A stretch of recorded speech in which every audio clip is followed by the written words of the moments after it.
મિત્રો જો હવે આપણે ગાયનું ખાણ બનાવીએ છીએ। આ છે મકાઈ ભેડો। હવે એને આ ગરમ પાણીમાં નાખી દઈશું, પછી એને આપણે ડોકાથી હલાવી દઈશું।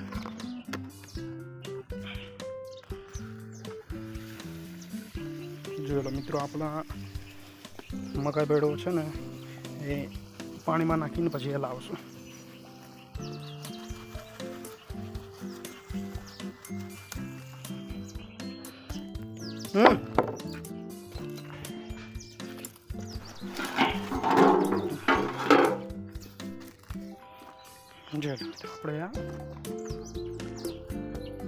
આપણે એને હલાવવાની પ્રક્રિયા ચાલુ થઈ ગઈ। જો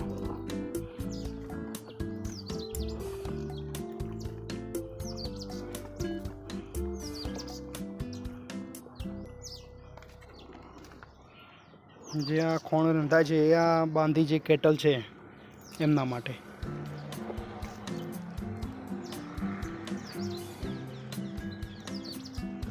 આને કહેવાય મકા ભેડાનું ખોણ।